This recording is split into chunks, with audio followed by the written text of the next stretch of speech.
Hey guys, tonight we are stepping back in time to 18th century France. But we're not going to be storming the Bastille or anything quite so energetic. Instead, we're going for a job interview. The most misunderstood job in the entire kingdom, the king's official mistress. This isn't just about romance, it's a career path paved with diamonds and political dynamite. Let's be honest, your chances of even getting an interview are slim, and surviving it even slimmer, but tonight, you're going to try. So before you get comfortable, take a moment to like the video and subscribe, but only if you genuinely enjoy what I do here. And hey, while you're at it, I'd love to know where you're tuning in from. Drop your city and the current time in the comments below. It's always cool to see where our little history community is scattered across the globe. Now, dim the lights, maybe turn on a fan for that soft background hum, and let's ease into tonight's journey together. The first thing you need to understand is that this interview doesn't happen in an office. There's no application form, no formal process. It's a silent, brutally competitive campaign that you've been waging for months, maybe even years. You're currently sitting in your Parisian apartment, the air thick with the scent of beeswax polish and expensive perfume. Outside, the sounds of carriages rattling over cobblestones are a constant reminder of the world you're trying to conquer. Your life, up until this point, has been a carefully managed performance, but now you're auditioning for the lead role. The cost, first and foremost, is financial. Staggeringly so. That silk gown draped over your chair, shimmering even in the candlelight, it cost more than a farmer's cottage. It's a masterpiece from Lion, designed not just to be beautiful but to be noticed. This is the first paradox of your new career. You have to spend a fortune you don't have just to get in a position to possibly earn one. Your days are a blur of calculated social calls. You attend the endless, glittering, mind-numbingly boring parties of dukes and duchesses, not for the stale champagne, but for a chance to be seen by the right people. You've learned to laugh at jokes that aren't funny, to listen intently to gossip that doesn't interest you, and to deploy a smile as a strategic weapon. Your goal is to charm a key figure in the king's inner circle, a trusted valet, a senior courtier. These men are the gatekeepers. They are the ones who can casually mention a captivating young woman they saw at the opera, planting a seed in the royal mind. Beyond the money and the schmoozing, there's the personal cost of your education. You're not just a pretty face. You've had tutors for dancing, for music, for art history. You need to be able to hold a conversation with the king about anything from Italian opera to the latest theories in horticulture. But here's a little secret, a skill they don't teach in finishing school's the language of the fan. You've spent hours in front of a mirror practicing. A sharp snapshot is a clear dismissal. Holding it to your lips means be careful, we're being watched. Your fan isn't just for keeping cool, it's a weapon, a shield, and a telegraph machine all in one. And here's something historians still whisper about in their book Filled Offices: how much of this was your own ambition, and how much was you being a beautiful, polished pawn for your family's ambitions. Many young women in your position were pushed forward by fathers or uncles, their beauty and charm seen as the family's best asset to gain royal favor, titles, and land. Are you the mastermind of this campaign, or are you the star actress in a play written by someone else? The truth, as always, is probably a messy, complicated mix of both, a question mark that hangs over your portrait to this day. As you sit there, you check your reflection one last time. Every curl is perfect. The faint touch of rouge on your cheeks suggests a natural, youthful flush. You've done everything right. You've accumulated the debt. You've mastered the small talk. You've learned the secret codes. You are a product, polished and prepared for the most exclusive market in the world. The preliminary stages of the interview are over. Now, all you can do is wait for an invitation, a glance, a sign that the king has noticed. Tonight, you are not just a woman. You are an investment, a gamble, and the casino is about to open. The wait isn't long. A week later, a heavy, cream-colored card arrives. It's an invitation to a royal hunt in the forest of Compiègne. This isn't just a social event, it's an arena. The forest is a stage, and the prey isn't just the stag. You spend the intervening days in a state of controlled panic, overseen by your sponsors, perhaps a distant, well-connected cousin or a wealthy duke who sees you as a worthy investment. Nothing is left to chance. The morning of the hunt is cold and crisp. A low mist hangs over the grounds of the chateau where the court is assembled. The air smells of damp earth, leather, and nervous, expensive horses. You aren't wearing a flowing gown today. Instead, you're poured into a riding habit of deep forest green, the color chosen to flatter your complexion against the backdrop of the trees. It's tailored like a man's military coat, complete with gold braiding and sharp lapels, but opens over a voluminous skirt designed to drape elegantly over a side saddle. This outfit is a specialized piece of high fashion and just as costly as any bargain. Riding astride was considered unladylike, so you've spent countless hours practicing the precarious art of riding side saddle, maintaining perfect balance and posture while appearing completely at ease. One awkward slip, one moment of poor form, and your audition is over before it begins. Your team has briefed you. The king, Louis XV, is a passionate hunter. He finds freedom in the forest, away from the stifling etiquette of the palace. But even here, he is never truly alone. The hunt is a massive, orchestrated affair with dozens, sometimes hundreds, of courtiers, servants, and dogs. You are not to approach the king directly. That would be a fatal error, an unforgivable breach of protocol. Instead, you have been given a map not of the forest, but of the king's likely habits. He favors a certain clearing for the mid-morning rest. He enjoys taking a specific, less traveled path along a stream. Your moment is planned for that path. As you ride, you stay on the periphery of the main group, a lone, elegant figure against the ancient oaks. You hear the distant sound of the hunting horn, the baying of the hounds, the shouts of the hunt master. It's a symphony of controlled chaos. Then you see them, the royal party, a splash of vibrant color and gleaming horseflesh moving through the trees. The king is at the center, unmistakable.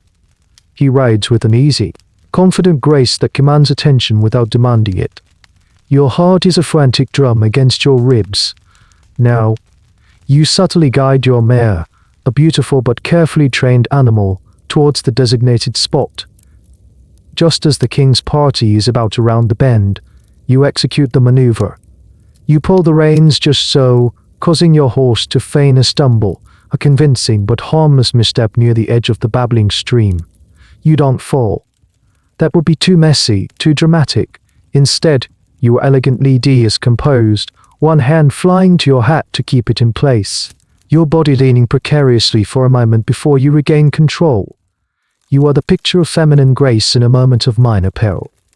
It works. The performance is flawless. The king, an obsessive stickler for chivalry, immediately breaks from his group and trots his horse over to you. "Mademoiselle, are you all right?" His voice is lower, calmer than you expected. The entire world seems to shrink to this tiny clearing. The courtiers behind him halt, their faces a mixture of curiosity and thinly veiled contempt. You look up, letting a calculated hint of surprise and vulnerability show in your eyes. You thank him, your voice steady but soft. You might drop a glove, a classic move forcing him to dismount to retrieve it. The conversation is brief, no more than a minute or two. You talk about the beauty of the forest, the spirit of your horse. You have to be charming but not forward. Witty but not arrogant. You must leave him wanting to know more. And here lies a question that historians still debate. Was the king truly duped by these seemingly spontaneous encounters, or was he a willing participant in the theater? But Louis XV was no fool. He had seen this game play out dozens of times. Some scholars argue that he recognized and even appreciated the artistry of a well-executed plan. He was just being seduced, he was enjoying the intricate, flattering dance of a woman bold enough to orchestrate her own accidental introduction to the most powerful man in France. He smiles a small, almost imperceptible nod of approval, before turning his horse to rejoin his party. He doesn't look back. As he rides away, you can feel the daggers and the stares of the other courtiers. You have just painted a massive target on your back. The whispers have already started. The encounter was a fleeting moment, a few lines of dialogue on a forest stage, but the entire court has taken notice. You are no longer an unknown. You are now, officially, in the running. Your carefully planned accident was a success. The next move is his. Days turn into an agonizing week. The silence from the palace is deafening. You oscillate between giddy hope and crushing despair. Did you make a good impression, or did you come across as a clumsy, transparent schemer? Every knock at shot of adrenaline through you. You find yourself dissecting that brief, 2-minute conversation in the forest, replaying every word, every gesture, searching for hidden meanings. You're trapped in a state of suspended animation. Your entire future hanging on the whim of a man you barely know. Your sponsors are equally on edge. They visit daily, offering reassurance that is more for their own benefit than yours. They remind you that the king's schedule is relentless, filled with council meetings, diplomatic receptions, and the endless minutiae of ruling a kingdom. Patience, they counsel, is the most crucial virtue at court. But patience feels like a form of torture when so much is at stake. The debt for your riding habit and your borrowed jewels looms over you. Failure doesn't just mean returning to a quiet, provincial life, it means financial ruin for you and your family. Then, one evening, it happens. Not with a grand fanfare or a royal decree, but with a quiet, almost clandestine subtlety. A man arrives at your apartment. He is dressed plainly in the dark, sober attire of a senior servant, but he carries himself with an air of immense importance. This is the king's premier valet de chambre, his most trusted personal attendant. This man knows more of the king's secrets than anyone in France, arguably more than the queen or his own ministers. He doesn't introduce himself, he doesn't need to. His presence is his calling card. He hands you a small folded note, sealed not with the grand royal crest, but with a small, anonymous wax seal. There is no name on the outside. Your hands tremble slightly as you break the seal. The note is brief, written in the king's own hurried, slightly impatient script. It's not a love letter. It's a set of instructions. It names a time and a place, a private, unmarked door on a quiet side of the Palace of Versailles. You are to be there at 11 o'clock the following night. You are to come alone. You are to tell no one. This is the moment. The secret communication channel of the monarchy. Historians call these informal networks the king's secret or secret du roi, a parallel system of diplomacy and personal affairs that operated entirely outside the official court structure. The king used these discreet messengers and secret notes for everything from sensitive for diplomacy to arranging a late-night rendezvous. Your invitation has just arrived through this very system, terrifying confirmation that you are now part of his private world. You look up at the valet. His face is a perfect, impassive mask. He is waiting for your reply. A simple nod is all that's required. No words are exchanged. This entire transaction is conducted in the silent language of power and discretion. He gives a slight bow of his head, turns, and is gone as quietly as he arrived. Suddenly, the room feels too small. The air is crackling with a new kind of energy. This note is a key, unlocking a door that leads to unimaginable power and unimaginable danger. There's a strange, almost absurd detail about these royal arrangements that often gets lost in the grandeur of it all. The king, despite being an absolute monarch, was a prisoner of his own palace etiquette. He couldn't just walk over and ask you out. The system of secret messengers and backdoor invitations was a practical necessity for a man whose every public move was scrutinized by thousands of people. It was the only way he could maintain any semblance of a private life. You read the note again and again, the king's handwriting a tangible link to the man himself. There is no ambiguity, no room for interpretation. Then there is no option to refuse. To decline the king's summons would be an insult of the highest order, an act of social and political suicide. Historians sometimes debate whether these women really had a choice in the matter, especially those from less powerful families. While the initial ambition might be yours, once the king makes his move, the game is no longer in your hands. You are caught in a current, and it's pulling you inexorably towards the gilded heart of the monarchy. You carefully burn the note in the flame of a candle, watching the paper curl and turn to black ash. The instructions are now committed to memory. The valet's visit was the true test. Your calm, silent acceptance proved you understood the most important rule of this new life: discretion. You are no longer just a candidate. Tomorrow night, you will walk through that secret door, and you will step into a new reality. The paradise or the inferno awaits. The next 24 hours are a masterclass in controlled chaos. Your apartment is transformed into a war room, with you as the general and your team of maids, hairdressers, and fashion advisors as your lieutenants. The goal is not just to look beautiful, but to construct an image, a message, conveyed entirely through fabric and silhouette. Your dress for this secret rendezvous is more important than any you have ever worn. It cannot be ostentatious, that would be vulgar and suggest you are trying too hard. It cannot be too simple, that would imply you don't understand the gravity of the occasion. It must be the physical embodiment of sophisticated, expensive, and effortless perfection. The choice is a gown of pale, luminous silk, the color of a spring sky at dusk. It's a shade that whispers, not shouts. The design is a robe au française, the iconic dress of the era, with its flowing watteau pleats cascading from the shoulders down the back, creating a graceful, fluid line as you move. But the real artistry is in the details. The bodice is tight, pushing your bosom up in a way that is alluring, but still technically decent by court standards. The sleeves are a froth of delicate lace, ending at the elbow in a style known as engage auntie's, designed to show off the grace of your wrists and hands. The cost of this single garment is astronomical. The silk is from Etiquette, the lace from Brussels, each thread representing a link in a vast, international luxury trade. The creation of such a gown involved dozens of artisan spinners, weavers, dyers, and the master tailor who puts it all together. You are literally wearing a small fortune, a piece of art that declares your worthiness to stand in the king's presence. Then come the underpinnings, the architecture that creates the iconic 18th century silhouette. First, a linen chemise, the only washable layer. Over that, a corset. This isn't the later Victorian instrument of torture, but it's still a formidable piece of engineering, stiffened with hollow bone. Its purpose is to create a smooth, conical torso and to provide the posture of a queen. It's restrictive, a constant reminder of the physical discipline required of you. You can't slouch. You can't take a truly deep breath. You are, quite literally, armored. Next are the panniers or side hoops. These are cages made of hollow bone or wicker, tied around your waist to extend the width of your skirts dramatically at the hips.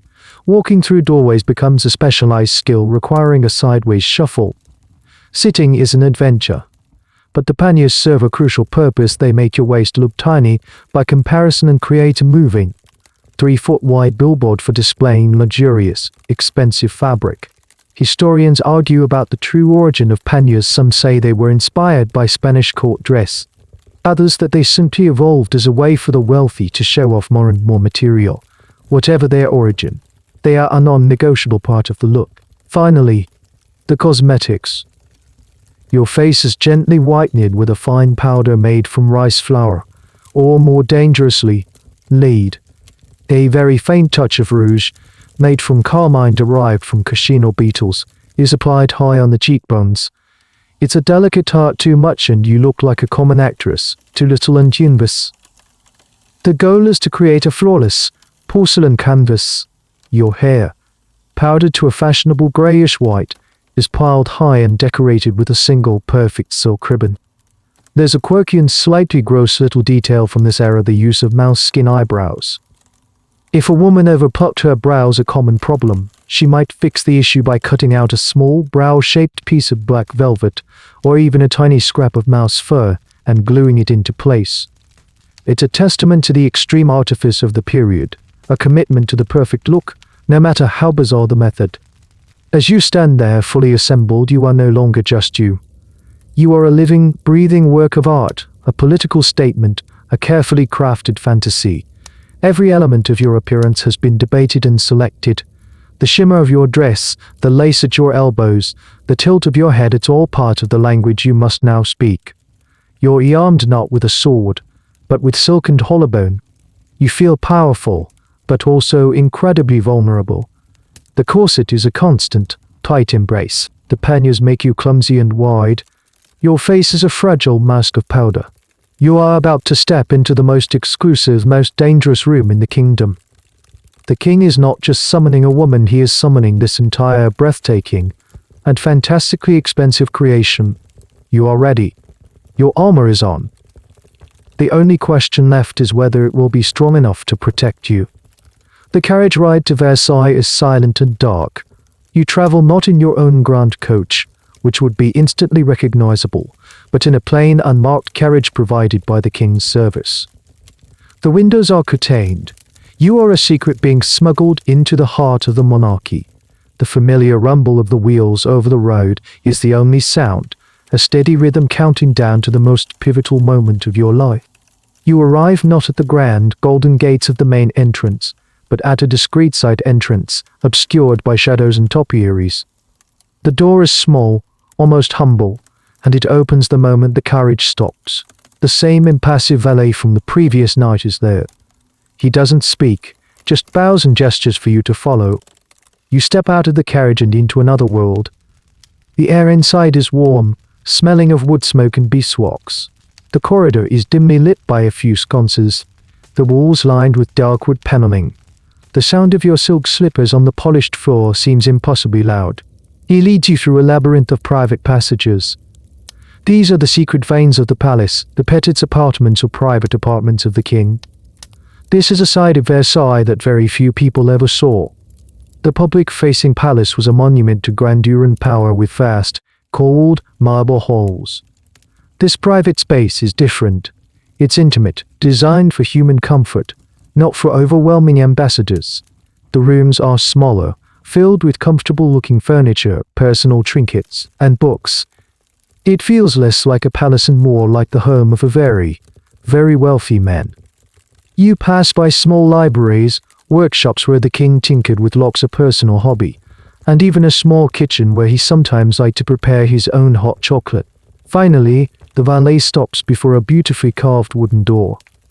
He gives another slight bow, and then retreats back into the shadows, leaving you alone. Your heart is pounding so hard you can feel it in your throat. This is it. You take a breath, as deep a breath as your corset will allow, and you knock softly. The door is opened by the king himself. He is not dressed in his formal court attire, the heavy brocade coats and ceremonial sashes. H.E.S. in a comfortable-looking silk dressing gown, his hair unpowdered. He looks younger, less imposing, more like a man than a monarch. He smiles a genuine and slightly tired smile and steps back to let you in. The room is a private study. A fire crackles in the hearth. The walls are lined with bookshelves, and a large desk is littered with maps and documents. It's the nerve center of his private world. For the next hour, you don't speak of politics or court gossip. He asks you about your life, your family, the books you've read. He shows you a new telescope H.E.S. acquired, talking with genuine excitement about astronomy. This is the first part of the true audition. H.E.S. not just looking for a beautiful woman to share his bed, he is desperately seeking a companion. Someone he can talk to, someone who can offer a refuge from the crushing loneliness and formality of his public life. Your education, your wit, your ability to listen, these are the qualities being tested now. You have to be interested, and this is where the core of your new job description is written. Your role is not just about physical intimacy. That's a part of it, an important one, but it's not the whole story. You are expected to be a friend, a confidant, a therapist, and an entertainer. You must be the one person in the world with whom he doesn't have to be the king. Later, he leads you into the adjoining bedchamber. It's a room of opulent but tasteful comfort. The great state bed, where the king officially slept and performed his public morning and evening rituals, is elsewhere. This is his private bed, for his private life. And what happens next is not a whirlwind of passion but something far more deliberate. For the king, this act is freighted with significance. His performance is, in its own way, a matter of state.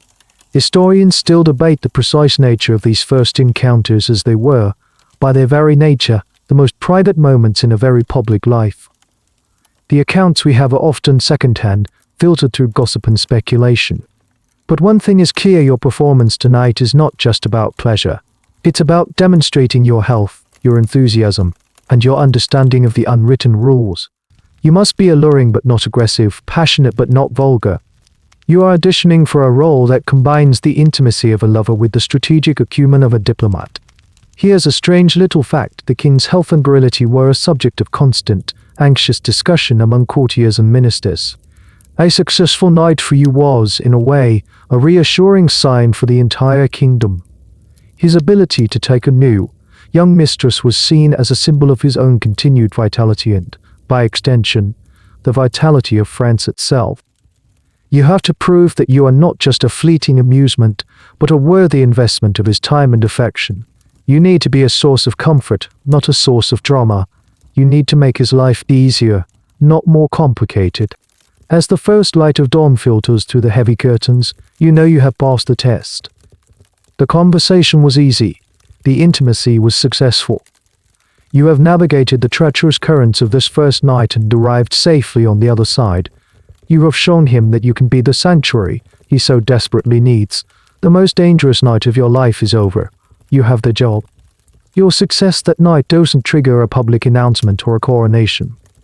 The transition is subtle, marked by a series of significant but discreet changes. The first and most tangible sign of your new status is the apartment. A few days after your secret rendezvous, through a trusted intermediary, that a suite of rooms is being prepared for you at the Palace of Versailles. Not just any rooms, but an apartment strategically located with direct, private access to the king's own Petit's apartment. This is a monumental step. You are leaving your life in Paris behind and moving into the very heart of French power. Your new home is a gilded cage, a place of unimaginable luxury and suffocating scrutiny. The process of moving in is itself a statement. Carts arrive bearing your gowns, your furniture, your personal effects, all for the entire court to see. The whispers that started at the hunt now become a roar of confirmed gossip. Every chair, every painting, every bolt of fabric is scrutinized, its cost and quality assessed by 1,000 jealous eyes. The apartment itself is breathtaking. It's a series of interconnecting rooms, an antechamber for receiving guests, a grand salon for entertaining, a private boudoir for dressing, and a bedchamber. The walls are covered in silk damask, the ceilings are painted with allegorical murals of frolicking cherubs and goddesses, who all seem to look vaguely like you. The furniture is the finest work of the royal cabinetmakers, inlaid with exotic woods and finished with gleaming ormolu melt. A team of servants is assigned to you, maids, footmen, a private secretary, all paid for by the royal treasury. But this luxury comes with a hidden price tag: the complete and utter loss of privacy. Your new apartment is both a home and a public stage. The private staircase connecting your rooms to the king's is the ultimate symbol of your position. It allows him to visit you at any hour, day or night, without having to navigate the public corridors. This convenience is also a tether. It means you are permanently on call. This convenience is your command. Life in the gilded cage quickly falls into a routine. Your mornings are consumed by the twilte, the ritual of dressing and grooming, which is often a semi-public event. Close friends and favored courtiers might be invited to attend, to chat and gossip, as your maids arrange your hair and apply your makeup. This is a chance for you to hold your own small court, to dispense favor and gather information. The afternoons are for social obligations, for being seen. You might stroll in the gardens, your wide panniers swaying, forcing others to give way. You attend card parties or musical recitals. You are now a major player in the court's ecosystem, and your presence shifts the balance of power. People who once ignored you now bow deeply. Mothers who once looked at you with disdain now push their daughters forward in hopes you might notice them. And here's a peculiar detail of palace life: the noise and the smells. We imagine Versailles as a pristine, perfect place, but in reality, it was a bustling, crowded city of 10,000 people under one roof. The corridors were often thronged with petitioners, servants, and aristocrats. Sanitation was notoriously poor, and the grand halls often smelled of a mixture of sweat, perfume, and poor plumbing. Your luxurious apartment, with its floral arrangements, unscented candles, was an oasis of pleasantness in a surprisingly smelly world. This is a side of palace life the paintings don't show you. But the most challenging aspect of your new home is its invisible walls. You are a resident of the palace, but you are also its prisoner. You cannot come and go as you please. Every trip, every visitor, is noted. You are surrounded by people, but you are intensely lonely. Your old friends from your previous life are now too intimidated or too distant to maintain a genuine connection. Your new friends are all calculating their proximity to power. Can you trust the Duchess who compliments your new pearls, or is she simply trying to get you to put in a good word for her son's military promotion? Historians are still trying to map the precise layouts of these apartments and their secret passages, as they were frequently renovated and reassigned. Tracing the geography of power within Versailles shows how proximity to the king was everything. An apartment with a back staircase connection was the ultimate status symbol, a physical manifestation of influence. Your new address isn't just a place to live, it's a declaration.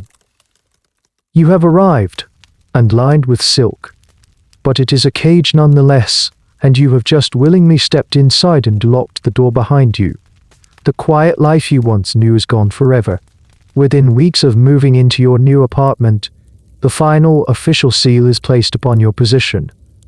You are granted the title of Mistress or official mistress. This isn't just a nickname whispered in the corridors, it's a formal, recognized role at court, an institution as old as the monarchy itself. The announcement isn't made in a decree, but through a highly symbolic public appearance. One evening, at a formal court reception, the king publicly presents you to the queen.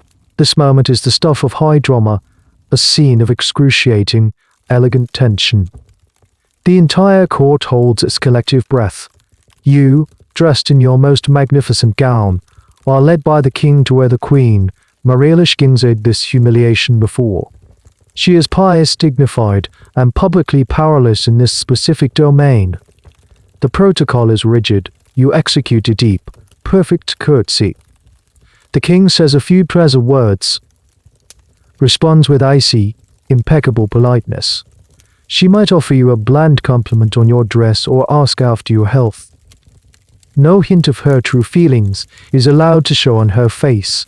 She is the long-suffering, publicly graceful wife, and you are the official, institutionalized rival. Receiving this title changes everything. You are no longer just the king's lover, you are a public figure, a de facto member of the royal family, albeit one with a very specific and precarious job. With the title come immense privileges. You are given a substantial pension, drawn directly from the state treasury, to maintain your lavish lifestyle. You have your own household staff, your own carriage, and the right to sit on a stool in the Queen's presence, a significant honor in the rigidly hierarchical world of court etiquette where most ladies had to stand. You are now a power broker. Ambitious courtiers, ministers, and even foreign diplomats seek you out. An invitation to your salon is more coveted than one from many high-ranking nobles. You can influence appointments, advocate for artistic projects, and steer royal patronage towards your favored candidates. Your recommendation can make a career, your displeasure can end one. You are the unofficial minister of culture, entertainment, and personal access to the king. But the title is also a heavy gilded chain. By accepting it, you accept the public scrutiny that comes with it. You are now officially fair game for the gossip mongers, the satirists, and the political pamphleteers in Paris. They will mock your fashion, criticize your spending, and blame you for everything from a rise in the price of bread to a lost battle. You are a highly visible symbol of royal decadence and excess. And here's a fascinating, almost bizarre piece of courtly machinery that kicks into gear the procurement of a compliant husband. For a woman to be Mistress, it was often more convenient for her to be married. An unmarried mistress was a bit too scandalous, but a married one, whose husband was conveniently understanding, provided a thin veneer of respectability. If you weren't already married, a suitable, minor aristocrat would be found for you. He would be given a title, a country estate, or a lucrative government post in exchange for his name and his permanent, discreet absence from court. He would marry you, then conveniently retire to the countryside to inspect his new lands, leaving you to your royal duties. This legal fiction was a crucial part of the game, a way to tidy up the messy reality of the situation. Historians still debate the emotional toll this unique position took. Were women like Madame de Pompadour purely ambitious political operators, or were they also women in love, trapped in an impossible situation? It's a question that defies a simple answer. The surviving letters and memoirs suggest a complex mix of genuine affection for the king, a fierce pride in their own influence, and a constant, gnawing anxiety about their position. The title of Mistress was a public acknowledgement of a private relationship, and that paradox was at the very heart of the job. You now possess a formal title, but it's one that isolates you completely. You are no longer just a noblewoman, you are a category of one. You are envied for your power, but also despised for the way you acquired it. You are admired for your style, but condemned for your extravagance. You must be constantly charming, intelligent, and beautiful, because your entire existence depends on the continued affection of one man. The crown you now wear is invisible, but it is heavier than the queen's. You have the official recognition you craved, but you've also stepped onto a tightrope with no safety net below. Your new life operates on a rhythm dictated entirely by the king. You have no off switch, no weekends, no holidays. Your job is a 24 months, and the king is your sole audience member, director, and critic. Your official title might as well be chief companion to His Majesty, and the duties are endless, varied, and often exhausting. The day begins and ends with the king. His public life is famously ritualized: the lever, getting up, and the calco, going to bed, are formal ceremonies attended by high-ranking courtiers. But his private life, the life you now share, has its own secret schedule. He might use the private staircase to join you for an informal breakfast, a rare moment of quiet before the machinery of the state grinds into motion. Or he might summon you late at night, after the court has retired, not for romance, but simply because he cannot sleep and wants someone to talk to.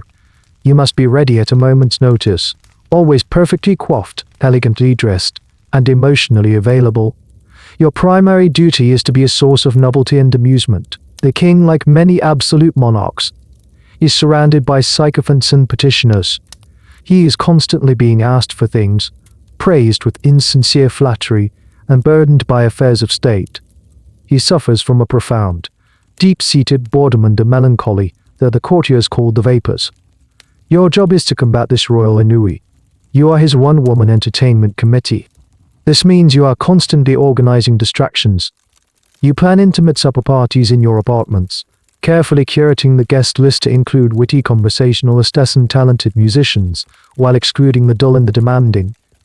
You stage amateur theatricals, sometimes even taking a role yourself, creating a fantasy world where the king can forget his troubles for a few hours. You might accompany him to his private workshops or his botanical gardens, needing to be knowledgeable enough to discuss the mechanics of a new lock or the cultivation of an exotic pineapple. Intellectual companionship is as crucial as physical intimacy. You read to him from the latest novels and philosophical treatises. You must be up to date on the works of Voltaire and Rousseau, able to debate their ideas intelligently, acting as his intellectual sparring partner. This required a formidable education, much of it self-taught. Women like Madame de Pompadour were not just beautiful, they were genuinely smart, with a sharp grasp of politics, art, and culture. They were, in many ways, more educated and worldly than many of the male ministers who governed France. Here's a little-known aspect of your duties: you are also his personal shopper and interior designer. The king trusts your taste. You advise him on the purchase of new paintings, sculptures, and furniture. You oversee the decoration of his private rooms, working with the finest artists and craftsmen of the day. The Rococo style, with its playful, light, and elegant aesthetic, is inextricably linked to the taste of royal mistresses like Pompadour. When you commission a new set of Sevres porcelain or a new suite of furniture from a master like Jean-François Ibben, you are not just decorating a room, you are shaping the artistic legacy of an entire era. The emotional labor is immense. You are his therapist. He confides in you his fears, his frustrations with his ministers, his anxieties about his own health and mortality. You have to be a perfect listener, offering comfort and wise counsel without ever seeming to overstep your bounds. You must absorb his anxieties without showing your own. If you are feeling ill or tired or sad, your emotional state is secondary to his. Your purpose is to be a constant, soothing, and entertaining presence. Historians are still assessing the true extent of this political influence, which was wielded not in council chambers, but in these private, informal moments. Did the mistresses truly shape policy, Or did they merely echo the king's own faults? The consensus is that while they rarely dictated policy directly, their ability to control access to the king, to champion certain ministers and undermine others, gave them immense, indirect power. Your whisper in the king's ear during a quiet evening could be more potent than a minister's formal presentation in a council meeting. Your life is a relentless cycle of performance. From the moment you wake to the moment you fall asleep, you are on duty. The pressure is unimaginable. You are not just a lover, you are a project manager, an event planner, a therapist, an art critic, and a political advisor, all wrapped in a package of impeccable elegance and charm. There is no room for an off day. Your job security is non-existent, and it depends entirely on your ability to keep one very powerful, very demanding man perpetually entertained and happy. One of the most delicate and dangerous parts of your new role is navigating your relationship with the Queen. You are not just rivals for a man's affection, you are the key pillars in the architecture of the French court. And your dynamic is a subject of intense, obsessive speculation among the courtiers. A silent and declared war exists between you, fought not with weapons, but with etiquette, protocol, and excruciating politeness. The Queen, Maria Leszczyńska, is the daughter of a deposed Polish king. She was chosen as Louis XV's bride precisely because she was from a minor royal house and considered unlikely to drag France into foreign political entanglements. She is known for her deep Catholic faith, her dignity, and her quiet, long-suffering nature. She has fulfilled her primary dynastic duty, providing the king with a male heir, the Dauphin. Having done so, she has largely retreated from the king's bed and into a life of piety, charity, and raising her children. Your very presence at court is a daily, public humiliation for her. While the role of the Mistress and treacherous was an established institution, it doesn't make the reality any less painful. You occupy the emotional and intimate space in the king's life that should, by rights, belong to her. Every lavish gift the king gives you, every public sign of his affection, is a fresh wound. The rules of engagement are unwritten but rigidly enforced. You must always show the Queen the utmost public respect. When you encounter her in the vast halls of Versailles, you must perform the perfect, deep courtesy. You must never speak to her unless spoken to first. In her presence, you are deferential, quiet, and almost invisible. This performance of humility is crucial. Any perceived slight, any hint of arrogance on your part would be a catastrophic error, turning public opinion against you and potentially even angering the king, who, despite his infidelity, maintained a genuine, albeit distant, respect for his wife and the mother of his children. The court is divided into factions, and you and the Queen are the two opposing magnetic poles. The devotees, the pious, conservative faction of the court, rally around the Queen and her son, the Dauphin. They view you with open contempt. They see you as a symbol of the monarchy's moral decay, a whore of Babylon who has bewitched the king and is leading the kingdom to ruin. They whisper prayers for your downfall and actively plot to undermine your position. In response, you cultivate your own faction. You surround yourself with the more liberal, artistic, and philosophically inclined members of the court.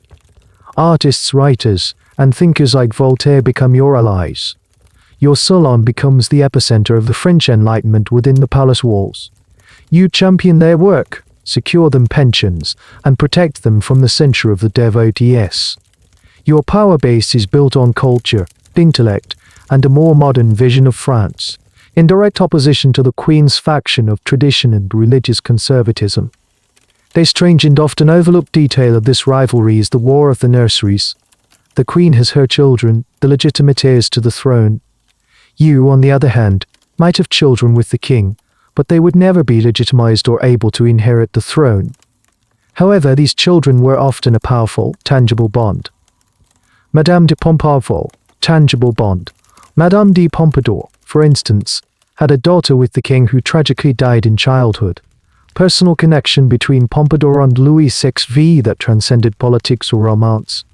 Historians still debate the extent to which the desire for such a personal bond, separate from the dynastic pressures faced by the Queen, motivated these relationships.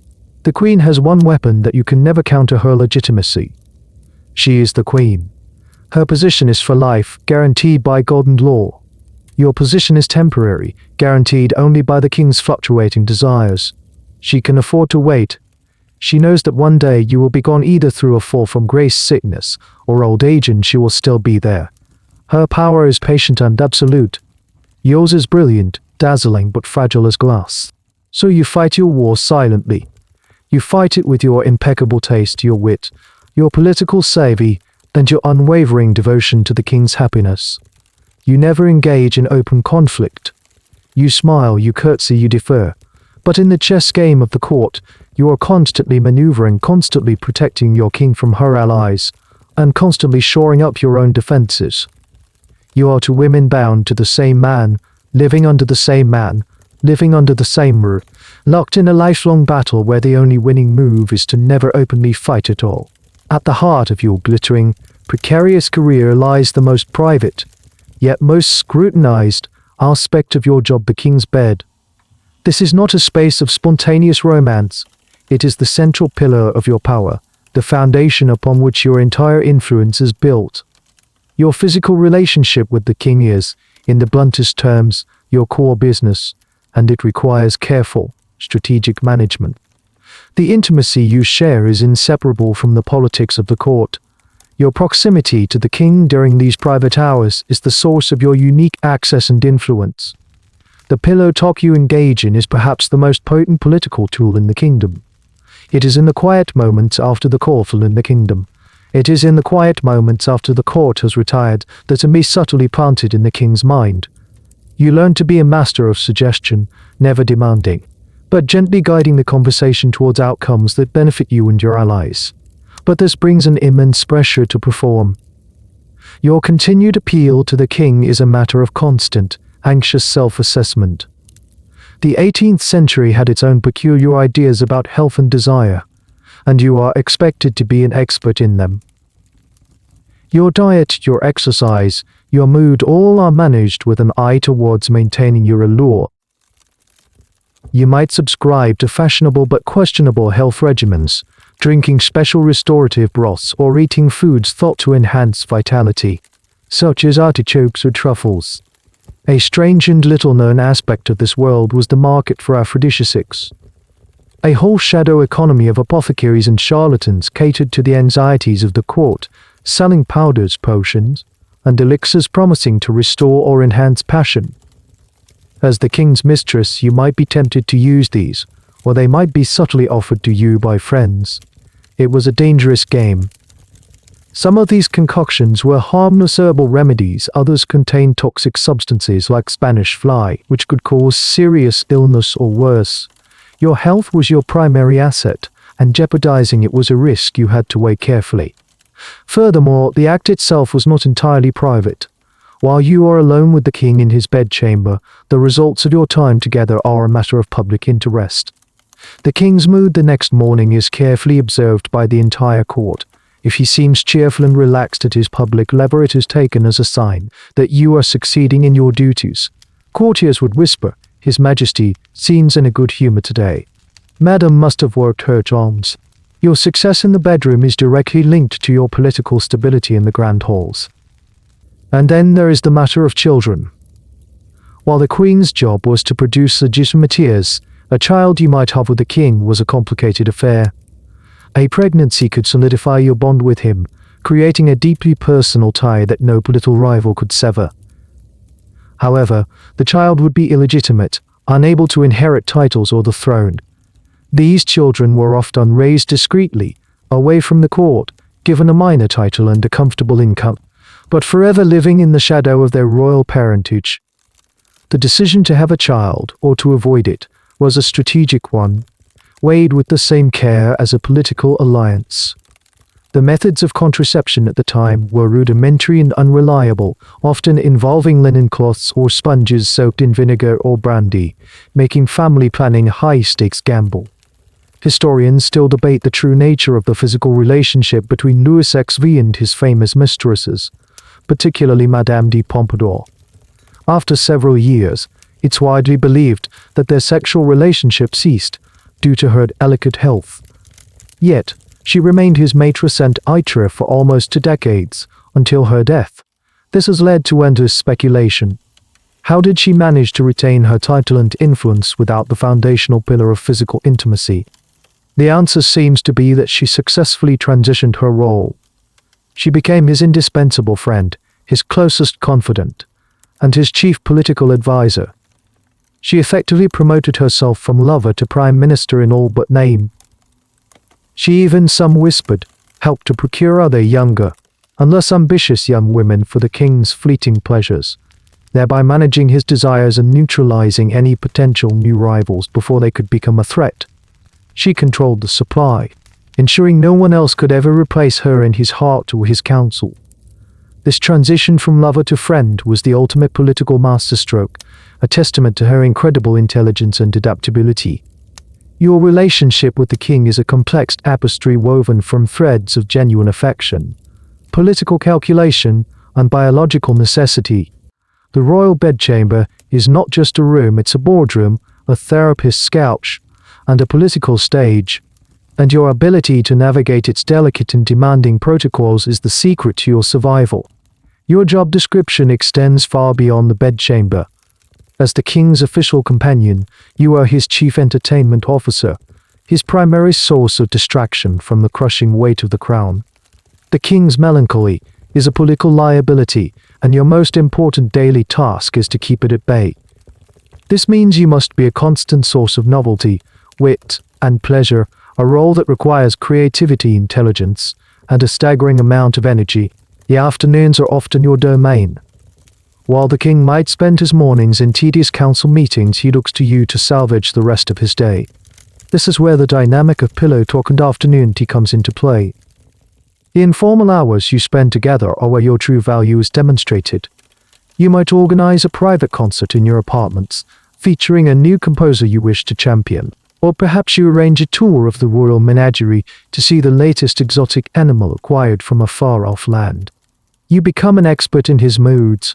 You learn to read the subtle signs of his growing boredom or irritation, a slight frown, a tapping finger, and you learn to pivot, to introduce a new topic of conversation, a witty anecdote, or a piece of amusing gossip to lighten the atmosphere. You are the curator of his happiness. This requires a level of emotional intelligence and social dexterity that few people possess. Your role as an artistic and cultural patron is central to this.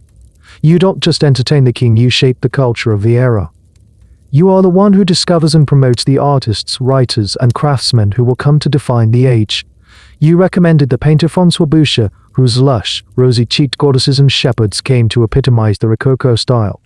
You were a key patron of the Sèvres porcelain manufactory, transforming it into the leading producer of luxury ceramics in Europe. Your personal taste becomes the national taste. When you commission a delicate, floral-painted snuff box or a commode with intricate marquetry, you are not just acquiring a beautiful object, you are creating jobs, fostering innovation, and cementing your own legacy as a woman of unparalleled taste. But there's a quirky, thus glamorous side to being the king's companion. You also have to share his hobbies, no matter how mundane. Louis XVI had a passion for botany. This meant you had to spend hours walking through the meticulously planned gardens of the Trianon, listening to him expound on the challenges of growing pineapples in the French climate. You had to learn the Latin names of plants and feign fascination with soil composition. He was also an amateur cook and loved to prepare his own coffee or hot chocolate in his private kitchens. You would be his companion in these domestic pursuits, a world away from the gilded splendor of the Hall of Mirrors. These moments of shared, simple activity were crucial in building a genuine bond, making you seem less like a courtesan and more like a partner. You were also his first reader and editor. Ministers would present the king with long, dry, and often tedious reports. A clever minister would give you a copy first, and then present the key points to the king in a more engaging and palatable way, perhaps over a game of cards or during a stroll. You could frame the argument, highlight the points that aligned with your own interests, and ensure the king was in a receptive mood before he even saw the official document. This role as an informational filter was an immense source of your power. Historians often struggle to separate your personal tastes from your political strategy. When you championed the philosopher Voltaire, was it because you genuinely admired his wit and his pleas for tolerance? Or was it a calculated move to align yourself with the forces of the Enlightenment and against the conservative devout faction at court? The most likely answer, as is so often the case, is both. You were a woman of your time, genuinely engaged with the intellectual currents of the age, but you were also a savvy political operator who understood the importance of building alliances and a public brand. The line between your personal passions and your professional duties was non-existent. You are not just the king's lover. You are his friend, his sounding board, his shield against boredom, and his guide to the world of art and ideas. You are the architect of his private life. It's a role that requires you to be a chameleon, able to shift from discussing philosophy to judging porcelain to soothing the monarch's fragile ego, all in the course of a single afternoon. As you settle into your role, you become acutely aware of a chilling reality. You are living in a house of whispers. The Palace of Versailles, for all its grandeur, is a hotbed of espionage. Privacy is an illusion. Every word you speak, every letter you write, every guest you receive is noted, analyzed, and reported by a vast, informal network of spies. You are under constant surveillance. The eyes and ears are everywhere, and they belong to the people you least suspect. Your own maids, the ones who help you dress and arrange your hair, are prime targets for recruitment. A well-placed bribe from a rival courtier or a foreign ambassador can turn your most trusted servant into an informant. They see everything. They see who visits you. They might overhear a private conversation. They see the letters on your desk. They know if you are in good health or ill, in high spirits or low. This information is currency in the court's economy of secrets. Your friends are no more reliable. The court is a snake pit of shifting alliances. The charming duke who shares gossip with you over cards might be reporting every detail of your conversation back to the queen's faction. The witty poet who writes flattering verses about you could be in the pay of a minister you have slighted. You learn to be perpetually on guard, to measure every word, and to view every interaction through a lens of suspicion. True friendship is a luxury you cannot afford. The palace itself is designed for surveillance. The walls are not as solid as they seem. Secret listening posts and cleverly concealed peepholes, known as oilets de both bull's eyes, were rumored to be built into the architecture. Whether this is entirely true or just part of the palace's mythology, the belief that they existed was enough to create a chilling effect. You find yourself speaking in hushed tones even in the supposed privacy of your own boudoir. And then there is the cabinet noir or the Black Chamber. This was not a myth, it was a very real and highly efficient government agency. It was the postal censorship office. Every letter that entered or left Versailles was at risk of being intercepted. Clerks, skilled in discreetly breaking wax seals and resealing them without a trace, would open letters, copy any interesting or sensitive contents, and then send them on their way. The king himself would often be presented with a daily digest of the most scandalous or politically relevant tidbits gleaned from his subjects' private mail. You know this, so your own correspondence becomes a masterpiece of coded language and careful omissions. You can never write down anything truly incriminating. This constant surveillance creates an atmosphere of intense paranoia. You start to see plots and conspiracies everywhere. A misplaced document, a servant's strange look, a courtier's sudden coldness, or potential signs of a threat. This is not just neurotism, it's a necessary survival mechanism. Your enemies are actively looking for any weakness, any mistake they can exploit to bring you down. A careless word, a secret revealed, could be the weapon they use against you. One of the more peculiar and less known forms of intelligence gathering was trash intelligence. The contents of your wastebasket were a potential goldmine of information.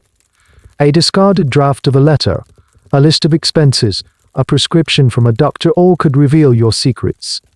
Consequently, you learn to burn any sensitive document yourself in your own fireplace, ensuring they don't fall into the wrong hands. Historians still debate the true effectiveness and scope of this surveillance. Was the king a master puppeteer, pulling the strings of a vast intelligence network, or was the system more chaotic, with multiple competing factions spying on each other for their own gain? The reality is likely the latter. The king was certainly the ultimate consumer of this intelligence, but the court was a self-policing ecosystem of gossip and intrigue. You were not just being watched by the state, you were being watched by everyone. This life under a microscope takes a heavy psychological toll. You are constantly performing. Even when you are alone, you have to project an image of confidence, serenity, and control. Even when you are terrified, the gilded cage of your apartment begins to feel more and more like a panopticon, a prison where the guards are invisible but always present. The silence in your rooms is never truly empty. It is filled with the imagined sound of listening ears and watchful eyes. You learn to live with a constant, low-grade fear, the quiet hum of knowing you are never, ever truly alone. Your success is a magnet for envy. In the competitive ecosystem of Versailles, your rise to the pinnacle of influence has not won you admirers, it has created an army of enemies. You are now the court's #1 public enemy, a lightning rod for all the resentment, ambition, and frustration simmering beneath the polished surface of palace life. Your most obvious and powerful enemies are the members of the Queen's faction, the devotees, led by the Queen herself and her son, the Dauphin. This group views you as the embodiment of everything that is wrong with the kingdom. They despise you not just for your role as the king's mistress, but for the modern, secular, and artistic culture you champion. They see your influence over the king as a corrupting one, pulling him away from God and his sacred duties. They plot your downfall in their private salons, and they use their influence to block your favored candidates from positions of power. The Dauphin, in a particularly unsubtle act of contempt, is known to refer to you in public as Maman Putain, a crude and shocking insult that translates roughly to Mama Whore. But the devotees are not your only problem.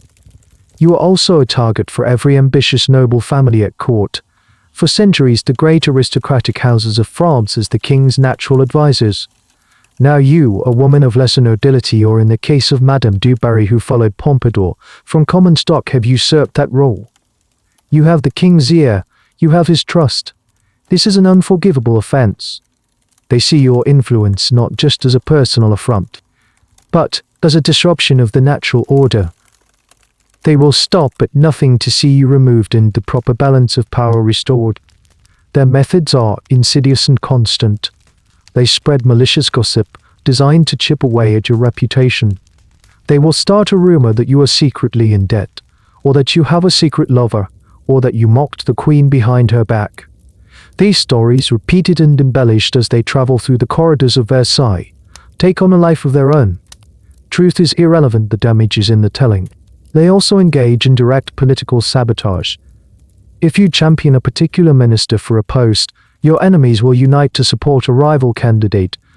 If you advocate for a specific policy, they will do everything in their power to discredit it, presenting the king with endless reports and arguments against it. Every day is a political battle, a relentless game of chess where you must anticipate your opponent's moves and protect your own pieces. And here's a truly strange manifestation of this hatred: the war of the portraits. When the king commissioned a grand portrait of you from a top artist like Boucher or Etiquette, it was a major statement of your status. The unveiling of such a portrait was a significant court event. Your enemies would respond in subtle ways. They might loudly praise a new, pious portrait of the queen, pointedly ignoring yours, or they might commission satirical cartoons and pamphlets in Paris depicting you in a grotesque or unflattering light, a form of public character assassination that was incredibly difficult to fight. Historians still argue about which of the king's mistresses faced the most intense political opposition. While Madame de Pompadour was despised by the devotees for her political influence and bourgeois origins, her successor, Madame du Barry, faced a different kind of snobbery. Du Barry was from a genuinely humble background, and the old nobility never let her forget it. They mocked her speech, her manners, and her lack of formal education, but its intensity remained constant. The pressure of being so widely and intensely hated is immense. It breeds a sense of isolation and paranoia. You start to see enemies in every shadow. The polite smile of a duchess feels like a threat. The friendly advice of a courtier seems like a trap. You are surrounded by thousands of people, yet you are utterly alone, a solitary island in a sea of smiling sharks. You learn to develop a thick skin, to project an aura of unbothered, serene confidence. You cannot let them see that their attacks affect you. Weakness is an invitation for more aggression. So you smile, you host your brilliant salons. You continue to advise the king, all while knowing that a significant portion of the people smiling back at you are actively praying for your demise. You are the most powerful woman in France, but you are also the most hated. It is the fundamental, inescapable paradox of your position. Your position grants you access to an almost unimaginable river of wealth flowing directly from the royal treasury. But this money is not for hoarding, it's a tool, a weapon, and a crucial part of the performance of your role. You are expected to be a paragon of taste and luxury, and your ability to spend money with style and intelligence is a key measure of your success. This is the art of spending, and you must master it. Your most visible expense is your wardrobe. You are the epicenter of French fashion. The gowns you wear for court events are headline news. You work with the top designers and textile merchants, constantly pushing the boundaries of style. A new color you favor, like Pompadour pink, becomes an instant trend. A new way of arranging ribbons on a sleeve is copied by every woman at court within days. This isn't just vanity, it's a form of soft power. Your fashion leadership demonstrates your creativity and your cultural authority. It's a way of saying, I am the standard, without speaking a word. The sheer volume of clothing required is staggering: gowns for the morning, for the afternoon, for evening balls, for hunting, for traveling. Each one is a work of art, and each one costs a fortune. Then there is the expense of your apartment. You are constantly redecorating, commissioning new furniture, tapestries, and works of art. Your private rooms are a showcase for the finest craftsmanship in the kingdom. You are the most important patron for artisans like the cabinetmaker Jean-Henri Riesner or the bronze chaser Pierre Gautier. By commissioning work from them, you are not just beautifying your surroundings, you are nurturing French industry and cementing your legacy as a great patron of the arts. Your personal stamp on the decorative arts, the style Louis XVI or Rococo, is so intertwined with your influence that it's impossible to separate the two. You also spend lavishly on jewels. Diamonds, pearls, emeralds, they are not just personal adornments, but symbols of your status, glittering proof of the king's favor. You might wear a river of diamonds around your neck or have them sewn directly onto the fabric of your gown. This display of wealth is essential. In the competitive theater of the court, you have to outshine your rivals, literally. A lesser known but equally important expense was the art of gift giving. As a power broker, you were expected to be generous. You would give lavish gifts to your allies, to those you wish to cultivate, and even to your enemies as a show of magnanimity. A beautifully bound book for a philosopher, a jeweled snuff box for a minister, a pension for a struggling artist, these were all strategic investments designed to build loyalty and reinforce your network of influence. But perhaps your most significant and lasting expenditure was on property. The king would often gift his official mistress her own chateau. For Madame de Pompadour, this was the Chateau de Bellevue, a magnificent small palace she built overlooking the Seine. This wasn't just a weekend home, it was her personal project, a place where she could exercise complete control over the architecture, the gardens, and the interior design. It became her personal brand, a monument to her taste and power, built to her specifications and paid for by the king. It was also a shrewd investment, a tangible asset that would belong to her even if she fell from favor. Historians often debate the ethics of this enormous expenditure. Was it a shocking waste of public funds at a time when many French peasants were living in poverty, or was it a vital engine of the French luxury economy, providing employment for thousands of skilled artisans and cementing France's reputation as the cultural leader of Europe? The answer, uncomfortably, is both. Your spending was simultaneously an act of personal indulgence, a political strategy, and a form of economic stimulus. The exquisite commode in your boudoir was a masterpiece of French craftsmanship, but the money used to pay for it came from taxes collected from people who would never even imagine such a thing could exist. This incredible spending power makes you a target for criticism. The pamphlets in Paris portray you as a vampire, bleeding the kingdom dry. They print exaggerated accounts of your spending, fueling public resentment. You have to walk a fine line, spending enough to maintain your image of effortless grandeur, but not so much that you appear grotesquely extravagant. It's a difficult balance to strike. You are creating a cultural legacy, but you are also fueling the fires of the revolution that is slowly, invisibly gathering strength just beyond the gilded gates of Versailles. Your art of spending is a beautiful, dazzling, and dangerous game. While you are cocooned in the luxurious, insular world of Versailles, another version of you exists in the streets of Paris. This version is a caricature, a villain, a celebrity constructed entirely from rumor, satire, and public resentment. You are the star of a burgeoning new media, the cheap, scandalous pamphlets and satirical print known as libellous. These are not serious political treatises, they are the 18th century equivalent of tabloid journalism, and you are their favorite subject.